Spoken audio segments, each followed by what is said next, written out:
মন্ত্রীর মামলায় গ্রেপ্তারের নির্দেশ দেওয়া হয়েছে কুষ্টিয়া ৩ আসনের সংসদ সদস্য মুফতি আমির হামজাকে। শুধু তাই নয়, তাকে গ্রেপ্তারে পত্রিকায় বিজ্ঞপ্তি প্রকাশের নির্দেশও দিয়েছেন আদালত। জ্বালানি মন্ত্রীকে নিয়ে কটূক্তির অভিযোগে দায়ের করা মামলায় তার বিরুদ্ধে এই নির্দেশ দেওয়া হয়েছে। রোববার সিরাজগঞ্জ অতিরিক্ত চিফ জুডিশিয়াল ম্যাজিস্ট্রেট আদালতের বিচারক সুমন কর্মকার এ আদেশ দেন। বিষয়টি নিশ্চিত করেছেন মামলার বাদী ও সিরাজগঞ্জ জেলার আইনজীবী সমিতির সাধারণ সম্পাদক অ্যাডভোকেট হুমায়ুন কবির কর্নেল।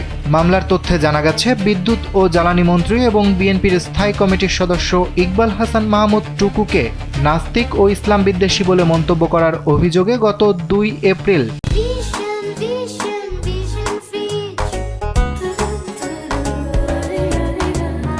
মুফতি আমির হামজার বিরুদ্ধে মানহানির মামলা দায়ের করেন অ্যাডভোকেট হুমায়ুন কবির কর্নেল।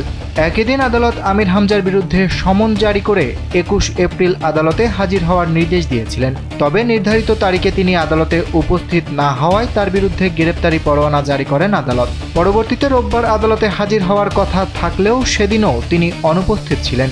এ কারণে আদালত তার বিরুদ্ধে পত্রিকায় বিজ্ঞপ্তি প্রকাশের নির্দেশ দেন।